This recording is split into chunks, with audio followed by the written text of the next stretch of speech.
Жалал Абадта алгачкы жолу 3 кабаттан турган перинаталдык борбор салынып жатат. Учурда курулуштун 25% аткарылып калды. Мында кыз келиндерге төрөткө чейинки төрөт учурунда төрөттөн кийин эне балага ден соолугуна кам көрүлөт.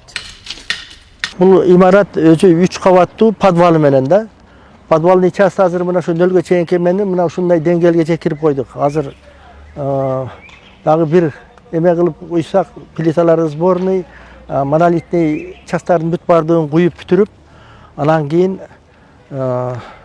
үстүнкү кабаттарды баштайбыз жакынкы күндөрдө. 70 орунга ылайыкташкан жаңы имарат заманбап болуп курулат. Ооруканада төрөткө керектелүүчү медициналык жабдуулар камтылат жана санитардык нормалардын баары эске алынган. Перинаталдык борбордун курулушуна республикалык казынадан 222 миллион сомдон ашык каражат бөлүнүп, тендердик баасы 220 миллион 934 миң 315 миң сомду түздү. Мөөнөтү жыл аягына чейин деп көрсөтүлгөн. Кээде бизде 100 орунга болсо, анын ичинде реанимациясы менен кошулуп, бүгүнкү күнгө 125-130га чейин эне жатат. 30 эне бул ошол жерде кошумча жатылып калат. Кээде чындык бул коридорго жатып калган учур болот, же болбосо кичине жакшы болгон эртерээк, чтобы кийинки келген энеге орун жаратыш үчүн кээде кичине 1-2 күн болсо да мурунураак чыгарганга чыгарылып калышы мүмкүн. Ошон үчүн курулуп аткан бул борбор, перинаталдык борбор, бул аябай жакшы ыңгайлык түзөт, эне менен балага ден соолугуна чоң жакшы жардам болмок. Жалал Абад облустук клиникалык ооруканасынын төрөт бөлүмү 1993 курулган. Шаарда бир эле төрөткана болгондуктан шаар жана облус аймагын толугу менен тейлейт. Орундуктардын тарыштыгынан улам буга чейин шаардык төрөт үйүн куруу жана перинаталдык борбор боюнча маселе байма-бай көтөрүлүп турган. Анткени эски имарат жылына 2000 төрөт кабыл алганга гана ылайыкташса, бүгүнкү күндө статистика 7000ге жетти.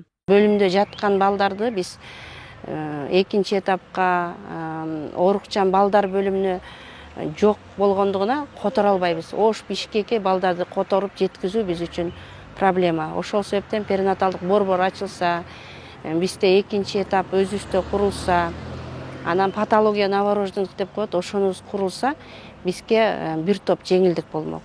Анан төрөткө келген аялдардын дагы саны азаймак. Приемный блоктон дагы ар бир аялга, ар бир балага көрсөтүлгөн жардамдын деңгээли көп эсеге көбөймөк да. Ушуну менен эгер көрсөтүлгөн жардамдын деңгээли жакшырса, ар бир аялга, ар бир балага жеткиликтүү деңгээлде көңүл бурсак, биз эненин өлүмүн, балдардын өлүмүн азайтканга мүмкүнчүлүк түзүлөт да.